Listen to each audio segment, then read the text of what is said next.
Bonjour à tous, ici Radio Champignon. Alors je vous mets une petite vidéo aujourd'hui parce que j'ai envie de parler de la journée de samedi qui s'annonce dans la région où je suis assez politiquement engagée, c'est-à-dire que samedi, le 17, est une journée de mobilisation contre la consommation et contre certaines décisions du gouvernement et pour marquer son désaccord et pour marquer sa capacité à sa volonté en tout cas de vouloir faire autrement, l'invitation est à réduire sa consommation au maximum, c'est-à-dire ne pas consommer du tout, ne pas se servir de sa carte bleue, ne pas se servir des transports, ne pas prendre d'essence, ne pas se servir de son téléphone, ne pas charger son téléphone, ne pas allumer son ordinateur, ne pas aller dans les supermarchés, ne pas consommer. Et alors moi du coup ce que je vous propose, et c'est pour ça que je ramène un grand champignon comme ça, qui est plus grand que ma tête, ce que moi je vous propose, c'est d'aller même encore un tout petit peu plus loin et d'essayer de faire quelque chose qui fasse sens le jour même, mais aussi la veille et le lendemain. C'est-à-dire que si c'est pour aller faire des grosses courses vendredi pour tout consommer samedi, pour dire qu'on n'a pas consommé samedi, pour moi ça fait pas sens.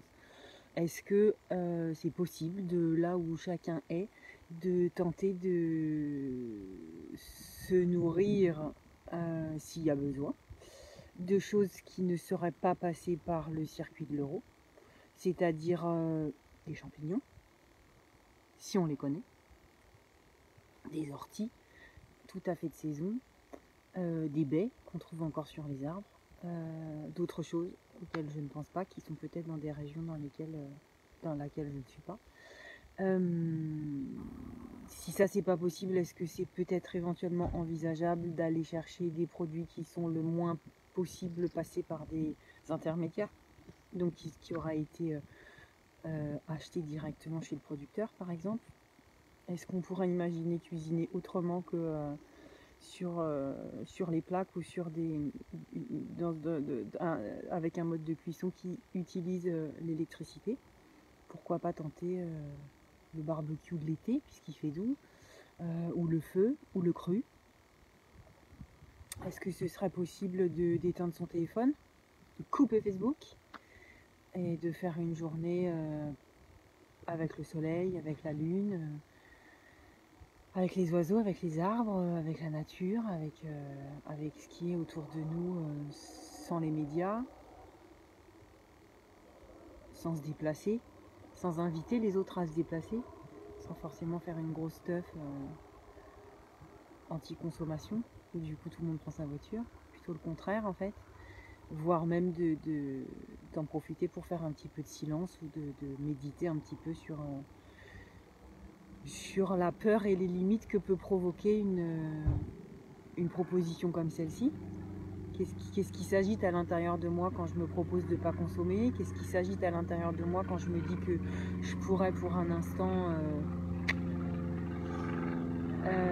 consommer ce qu'il y a dans la nature? Est-ce que je connais, est-ce que je connais pas? Je vous invite à ne pas prendre de risques si vous ne connaissez pas, évidemment. Enfin voilà, de prendre une posture qui soit à la fois politique et à la fois personnelle, histoire de peut-être se démontrer qu'on peut et qu'on a dans nos affaires peut-être des choses des vêtements qu'on a achetés qui ont été faits artisanalement, des couverts en bois qui ont été peut-être taillés par un guide de moyenne montagne quand quand vous êtes allé vous promener en montagne ou pendant votre dernier voyage en Thaïlande, le guide qui vous a fait des petits couverts en bambou, on est nombreux à en avoir. Voilà, essayer d'utiliser, juste de se démontrer en fait que dans nos affaires on en a et que on peut les utiliser. L'idée n'étant pas de faire un pas en arrière sur comment vivre et comment consommer et se couper du monde et retourner au Moyen-Âge comme diraient certains. Juste de se prouver en fait que ce petit pas vers l'autonomie c'est possible, que si tout collapse demain on peut éventuellement se débrouiller un petit peu avec ce qu'il y a dehors et ça peut peut-être stimuler des recherches aujourd'hui et demain pour samedi de qu'est-ce que c'est que cet énorme champignon qui est une coulmelle et qui se mange. Et c'est un sacré bon format, hein. Et quand il y en a dans un endroit, il y en a plusieurs. Et ça fait un bon repas. Et les orties, c'est super nourrissant. Et en ce moment, il y a l'églantine aussi, qui est bonne et qui est super vitaminée. et certainement plein d'autres choses auxquelles je ne pense pas parce que je ne les ai pas sous les yeux tout de suite. Voilà, donc je vous souhaite une bonne journée de préparation et puis un engagement si c'est possible du corps, du cœur et de l'être. Namasté.